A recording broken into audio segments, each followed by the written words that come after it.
Welcome to the Mini Doc Podcast. I'm Vincent. This is Ian, Yeah. and this episode is like way due past, but hopefully, uh, our beautiful, beautiful Rat Star on the Discord will be lovingly help us with this. So at least I don't have to trudge through this by myself. Anyway, so going by theme by last episode on our channel, like the official YouTube channel, we talked about the basics of game rules, but mainly how character stats work. Now, we can read everything off to you, but they won't make a lot of sense without a point of reference. So, Ian here has made a character for as an example and for someone to play as. So Ian, do you want to start us off or should I? You shall start us off.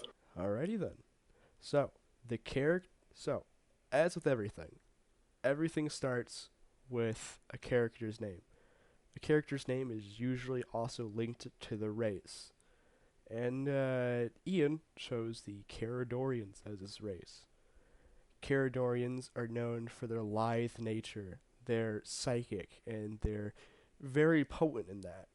Their entire nature and organization is playing not more like not playing against, but playing with, tangling the lines of fate in their favor.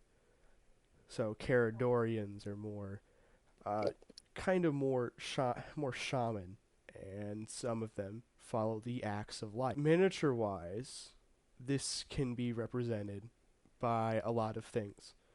So, Ian, you chose the void scarred Wayseeker, right? Yes. So, this model, I have the picture pulled up right now, is it's a model that shows off a lot of the features of a Caradorian. The many runes and the a lot of mishmash armor and the flowing robes really tells a story beyond itself. Caradorians, once more, can be represented by a lot of models. So, this Wayseeker, a lot of other Eldar models, uh, anything elf related, if you want to be really broad, you can boil it down to if it's an elf, then it's a Caradorian. But you can flavor it. So, like, the Wayseeker or an Eldar Farseer or uh, a named character, Teclis from Warhammer, Total War, and all of that. So just there's a lot to pull from. Remember, this is a miniature and a. Can you say the word, Ian? Miniature agnostic game. There we go. So it's not very limited, but that just gives you a point of reference of what they look like. So, and this gives them a large ranges of buffs. So Caradorians get mainly buffs to intelligence, charisma, agility, and their psychic relation. This makes them pretty good at that. This makes them pretty good at very agile movement and psychic related things, hence psychic relation. But they also get debuffs to things like endurance and strength because they have a more lithy form. They're not as not physically strong, but the way that they're molecularly structured and how they look are very small compared to other people. So, moving into the races, the race bonuses. For starters, well, with restrictions, Caradorians can't be evil and they have to be pure. This is to represent more of their lore and being they can't be evil because it would go against their own ways and it would also go against the teaching of their god Carador. And corruption is non-impure because once more, it's their teachings of Carador. Now, moving on into the bonuses, they have this thing called Master of the Arts, and it gives them a whole lot of bonuses depending on what class they take, but it also gives them a debuff as well, which we'll get into more of that as we get more specific with Ian's data sheet or Okay. character sheet. Yeah. But the biggest thing is Veiled Existence. Caradorians have access to this thing called a Veiled Pathway. Veiled Pathways is, well, a literal pathway between space and time. It is the very seam of the reality, and you are splitting it open. And you're just walking through it. So, this character has access to such pathways. It has lesser knowledge of anything that isn't Carrion slash Caradorian oriented knowledge or origin. However, the same goes for outsiders. So, you're really good in your knowledge, but anything outside of such is not a lot. This is to represent the fact that the Carians and the Caradorians were separated by real space for an extended amount of time. So they don't know the history of the rest of the universe, and the universe doesn't know a lot about them. Um, this goes both ways, but for anyone who performs any sort of history, speech, background, or intimidation against this character suffers a -2 to their dice roll because they're trying to like peer into your past, something they actually don't know enough about to really make that guess. Um, so then you have Soulstone, or a Soulstone. Um, Simply put, when this character dies, this character's life, in quotations, is stored within a Soulstone. In after battle, it may be used to resurrect the character, and it must be recharged with a psychic power equivalent of such. If it's destroyed, the character dies permanently, or must reforge it if they're still alive to gain that like re-life again. And one may regain certain psychic spells by refocusing the energies from the Spirit Stone. So that's how you get back your psychic spells after combat. It's a non-lethal way to regain a lot more of your psychic spells without taking damage or anything. Um, and the next one and final one for bonuses that go for the entire Caradorian race is Caradorian Servant. This character gains +1 to any skill and characteristic, however, loses -1 to another chosen skill and characteristic. This buff is lost if a prayer committed to Carador isn't completed within the day. Once more, this is representing like their connection with their god. It's representing the link that they always need. It's the eternal lifeblood of their culture, no matter where they are. Whenever fighting against demons or carrions, those enemies gain taunt. Taunt is simply put, you have to attack that enemy and only that enemy until they're gone. And this character attacks first in melee, and they also gain a +1 to any combat dice against them. So, like, if you're rolling for accuracy, damage, whatever it may be, you are getting an additional bonus for it. So, moving on to the more specific stuff, the classes themselves. So, Ian, what class did you pick?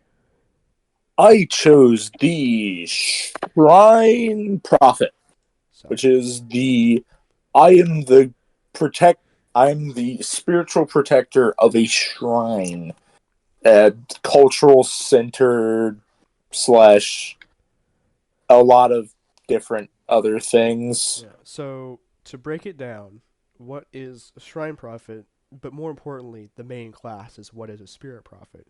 Spirit prophets help maintain soul stones and those who died in the afterlife. They maintain these things called spirit wardens, which is like kind of like a cyber, it's like a robot, but you place a soul inside of it, and that person, in a sense, has a second life, even though their physical form has been destroyed. Um, so they maintain things like that.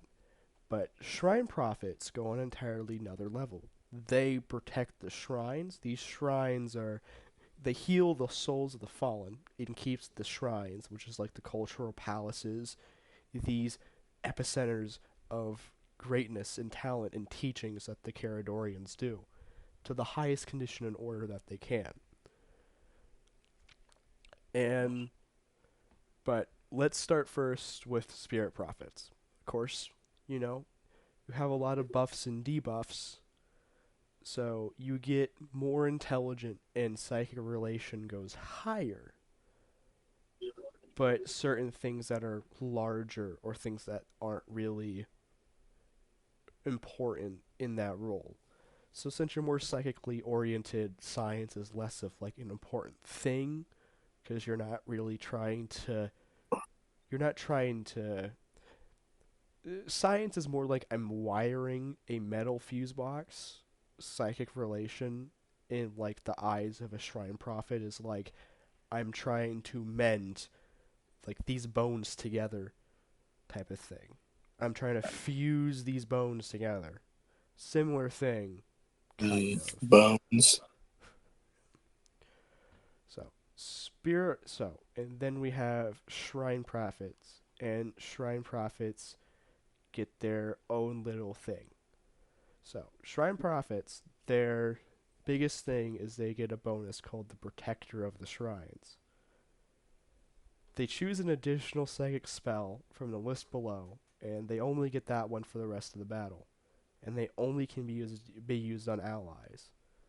Mind you, none of these have any requirements, so it's kind of like a pros and cons type of thing. It's free at the cost of you only can use it on other people. So Which is, since Shrine Prophet is the defensive psyker slash wizard or spellcaster for it, matter all that much. so the first thing is you apply one defense for the duration of the battle or first defeated, and it's regained by using the soul stone. So like after battle, you can use it or you can use an action. Like you can use your full turn to be like I want to regain this spell for my turn. The next, so plus one defense is kind of like your armor value. The higher that is, you can really mess up a lot of dice pools and a lot of damage heading your way. So this can be useful being put on your tanks, or like if this is a really dangerous encounter, you haven't had time to heal up. Putting this on someone with like the lowest health pool can really, really matter a lot. Um, Next up is applying protection up by 25%. So, protection up is, think of it as like your energy shields in a way. Some armor has it, some of it doesn't. It's like think of it as like your secondary health pool. If you're playing a normal average Joe, you have your health pool and then you have protection. So if I have 100 protection, I would add 25% of that, which is 25. So this can be really good on like protection regen classes, which is like other Caradorians things. Some Caradorians are like really, really protection oriented.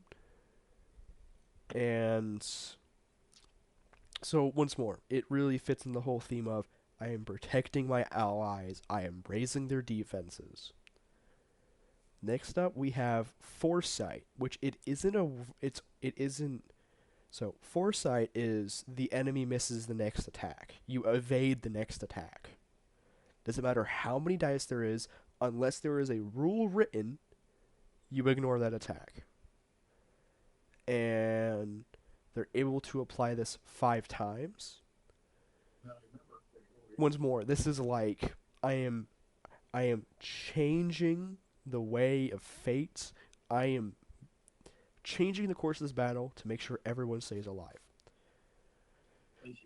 Now, before we continue any further, that may sound really, really kind of powerful because you're able to evade an attack.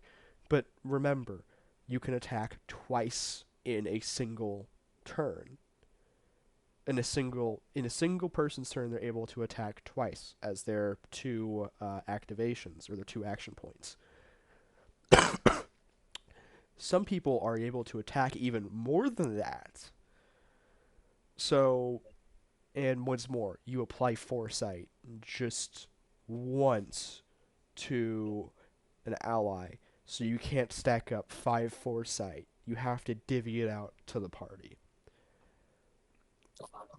And then you have apply health up, which simply put, for the rest of the battle, you get a 10% increase of your max health. That's it.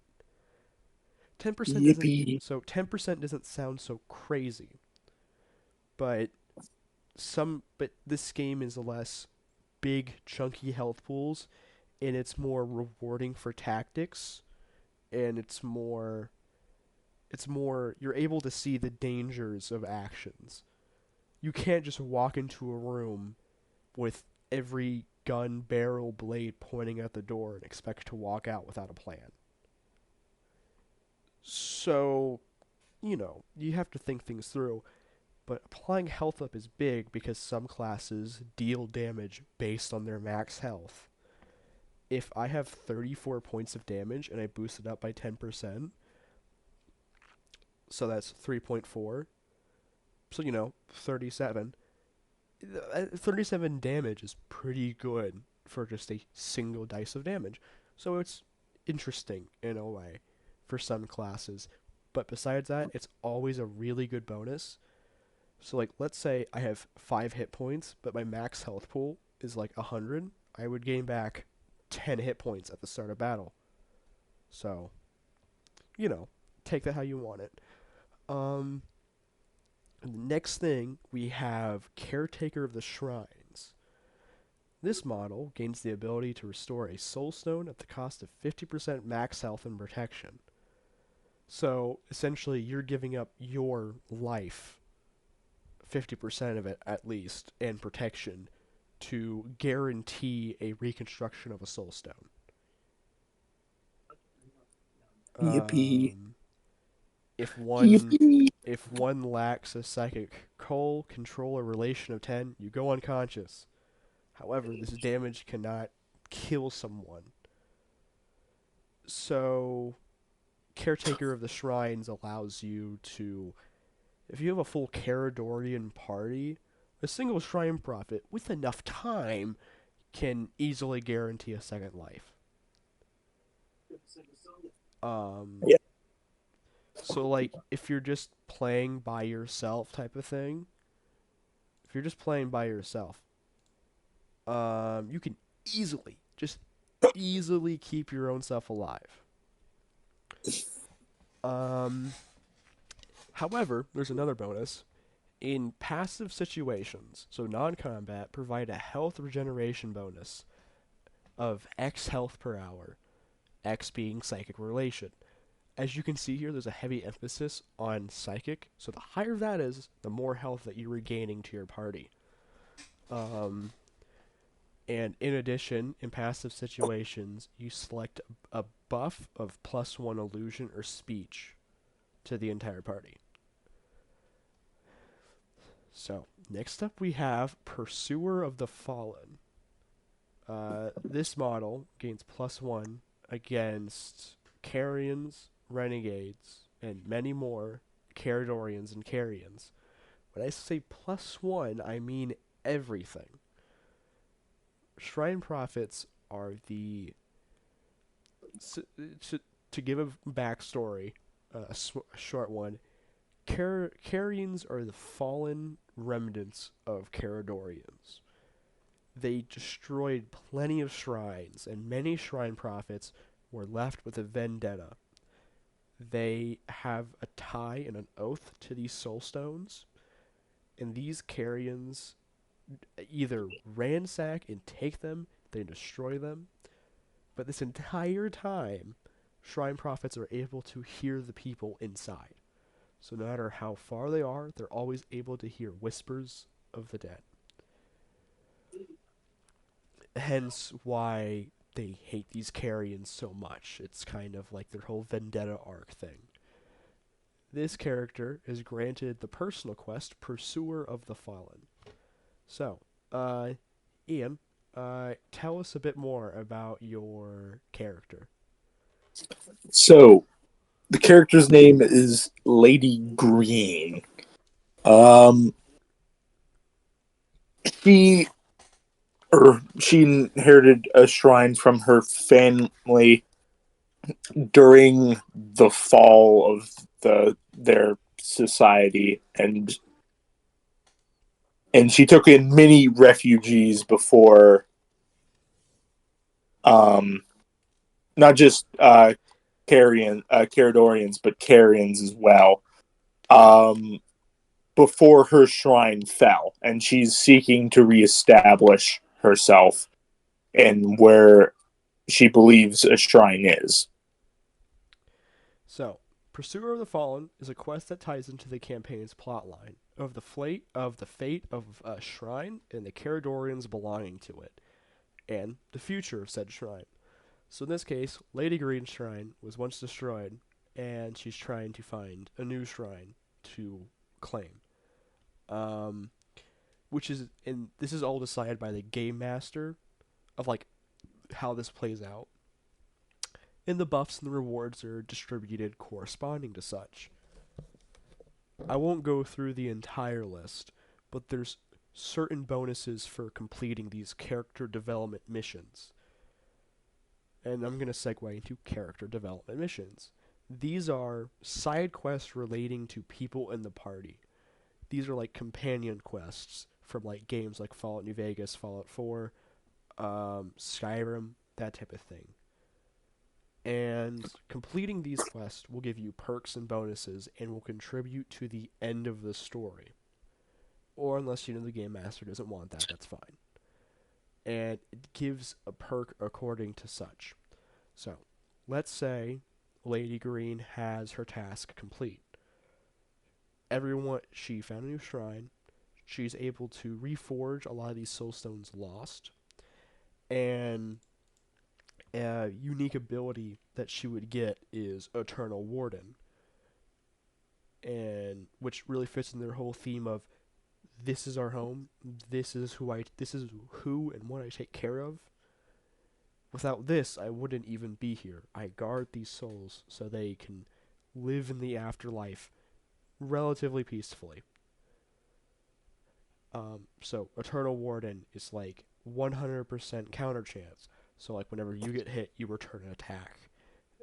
Plus 25% defense. So whatever your defense value is, you get 25% of that. And then you get plus 25% protection.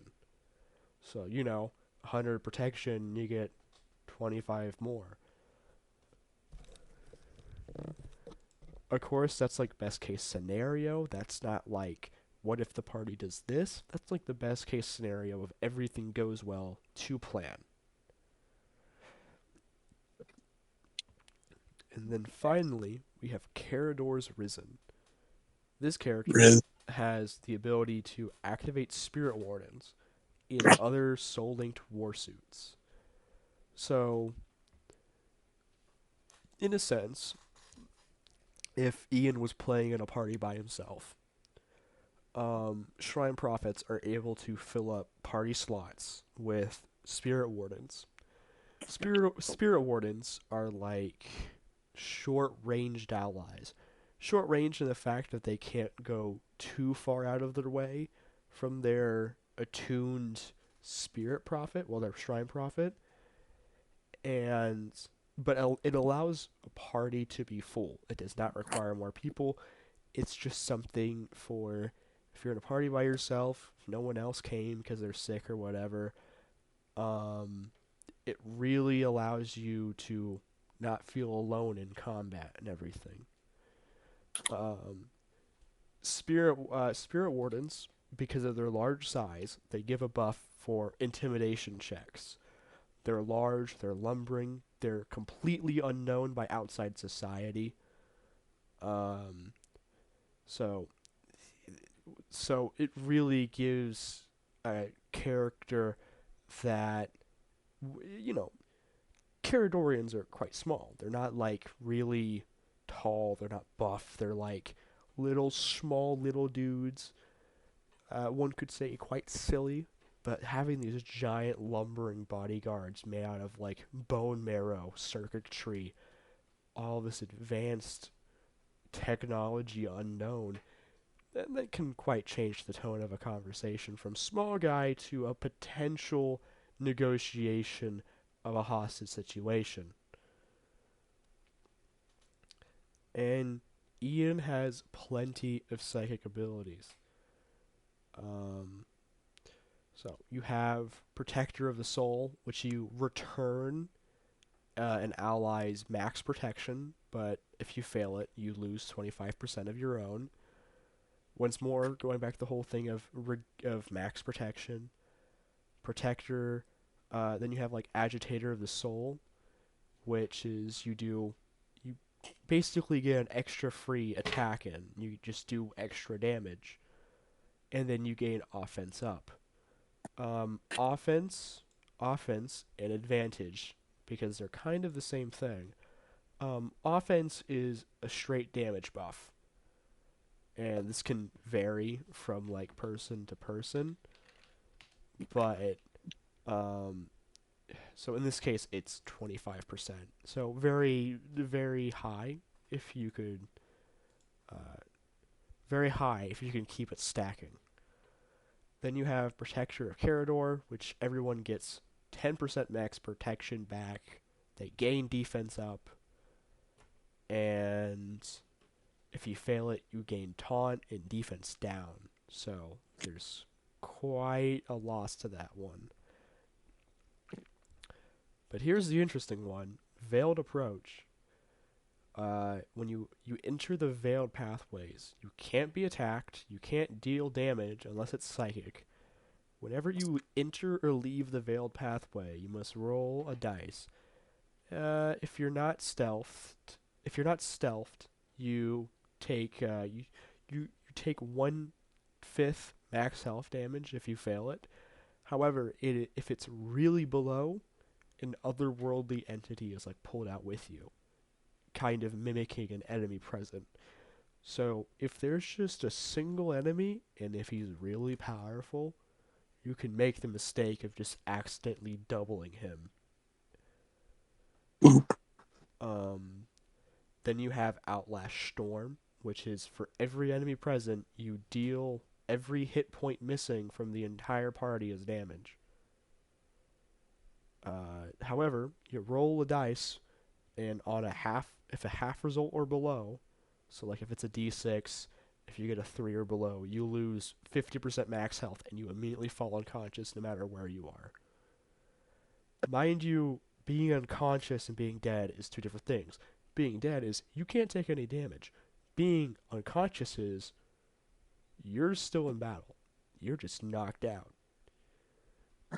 So if you do that where there's just a bunch of enemies, it can just cause you just to flat out die.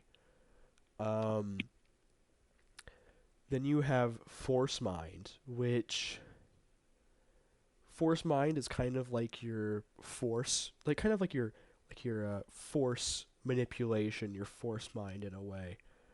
You know, kind of like Obi-Wan in the movies. These are not the droids you're looking for type of thing. So Oh, you can auto pass like a forced you can force an NPC to perform a movement, speech check, illusion check, whatever. Like you can auto pass any of that on a high enough result. But if it's low enough, you can possibly agitate and turn them aggressive. Um, then you have Swift Approach, which is you select a friendly model, you boost their movement by half, and then you gain +1 attack dice for a single weapon. And then when you're done with your attack, it cancels out. Then we have Carador's Court. This one's passive, but you have to have a really high psychic relation to get it. While in a non-combat situation, you gain +1 to your charisma and speech, and while in a combat situation, you gain +2 to resolve. So this is like your, no matter where I go, Carador's with me, and it's always backing us up type of thing. Yes. Um, then we have Theater of Life. You choose a friendly character, and it's a multiplier equation, and you can't fail it, but it's a multiplier occasion. The level of psychic coal times the amount of psychic control. So if it's 8 times 8, it's 64 health. So it's see this as well in Ian's character sheet. He specs mainly into psychic relation, psychic handling, psychic coal, and did you spec into anything else properly? Well, not properly, intentionally. Um, speech, Yeah, speech. So technically, kinda. so remember, with for every 3 points, you gain a dot, which is an auto pass. Whoever, it's an auto pass. He's able to perform one action for every three as an auto pass of that category. This is huge because this means he's guaranteed at least one psychic handle maneuver. So like cooling off his mental brain, like cooling off his mental, literally just his mental, and just reducing those psychic energies to a calmable level. Because remember, we had a talk about psychic last episode and how those psychic energies could go against you and possibly kill you. So it's very important that you vent out all of those energies. Um, Speech is another thing because speech, for some spells, can really, really increase your ability to, cast them. And then, of course, we have illusion. Illusion's also very important because that's just like I can make a single stealth movement for free and I'm good. So, but the biggest thing is that Psychic Relation 6. That gives him so much. He gets access to things that are just, I say good, but good's an understatement. So like that's like he gets access to veiled approach. He gets access to Outlast Storm, and of course, the higher that is, the more psychic abilities he has possession of. And remember, for every 2 levels, you get to add 2 points to your psychic ability, to your psychic handling, to your psychic cold type of thing. So like his psychic handling goes from like 3 to 5 to 7 to 9 to 11, and it just keeps going. So, and overall, it's a very well built starter character just at level 1. This is how many characters are going to look. It's because at the start of the game, you start out with all the stuff present to you. You know what you're going to get in the future. You know what you're going to use later. Nothing is like off limits to you. It's all there for you. It's not like D&D where it's like I'm going to flip through 30 to 40 pages for 2 spells. It's all there on your character sheet. So, and then we move on to his items. Um so, he carries 2 weapons with them. The resonant spear and pistol. The biggest thing is that it has this thing called a soul resonator. Soul resonators ignore defense, so they ignore armor, and they get +1 dice against psychic enemies. So they gain extra attack against psychic enemies. Remember, there's a lot of psychic enemies, and So like Carians, Caradorians, humans, demons. Um, so many enemies have it that you're never going to not have that dice unless it's very specific. And of course, against an enemy affected by a psychic ability, you lower the needed hit by -1. So like your resonant pistol is going to be hitting on threes, which is good because you only have 2 dice to attack with.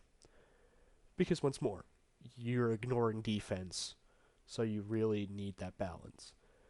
Um, and since it's a pistol, you can use this in hand with your spear. So it's like I can use my pistol and then immediately follow up with my spear.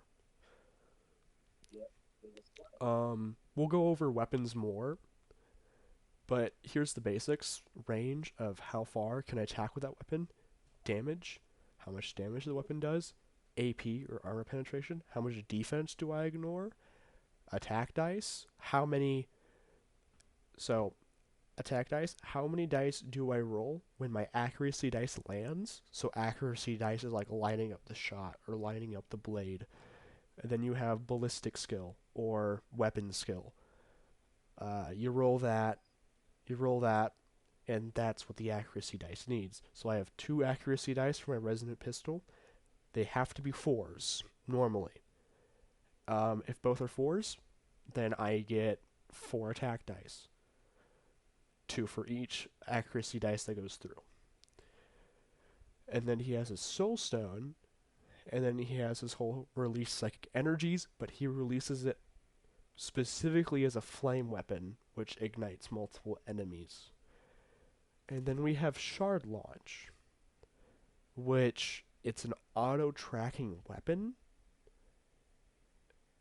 So this is really good against hordes, like horde enemies. It allows him to put shots where he wants them, allows to allocate damage of where he wants it. And that is all we have for Ian's character. Ian, do you have anything to add? Uh, big titties. Yeah, I figured. That and you know, it's I, I wouldn't describe it as the best starting character. I would say it's very good for the intended image that I had for Caradorians. You have a lot of points into like agility and psychic relation, which is their whole shtick. Life is literally a giant play to them. It's just this giant theater to mess around in. That's why they mess with other gods and like literally space and time. They see it as a theater and it's their stage. Um it's very good for a starting character as well because once more you have a shrine prophet, so you're able to like pick NPCs up as well. Um but honestly, it's very well built and it's the only character sheet that I have right now. Um I know our our wonderful rat star on Rats. Discord is making a character, specifically a legionnaire, which I only have the generic rules for, so I don't have endwalkers yet. But when I get it done, I'll send it to you.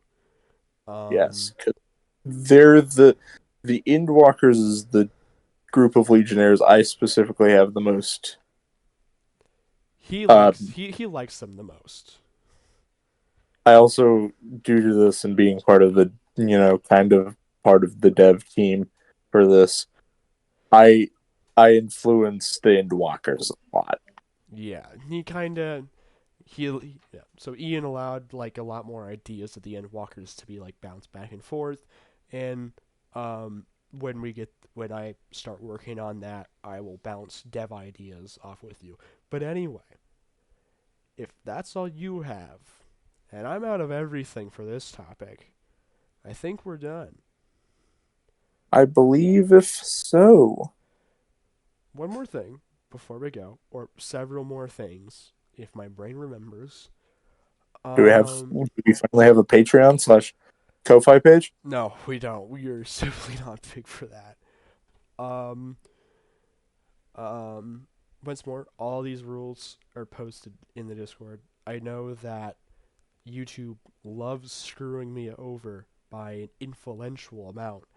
I know that. I love it. It's totally not a bad thing, but hopefully I'm able to get those links out on Discord. If not, the email was posted in the YouTube description.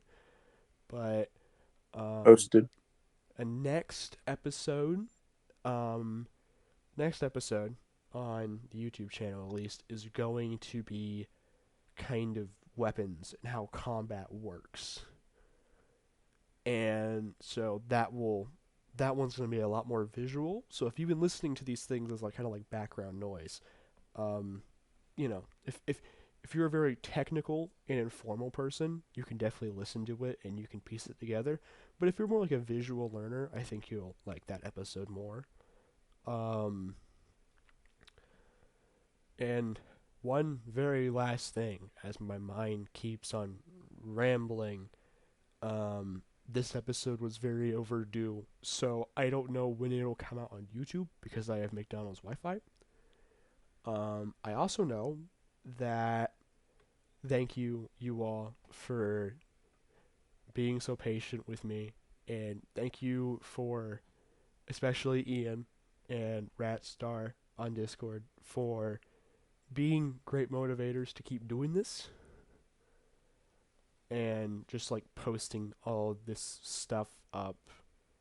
But anyway, affirmations, compliments, and everything aside, uh, we will Uh, see you all. Oh, go ahead, Ian. don't forget to subscribe, and turn on notifications. Yeah, so, guys, in turn of events, Ian next episode is not going to be here with us. He's going to fall out of his seventh story window building. Uh, I don't know. He's just going to go missing before next episode.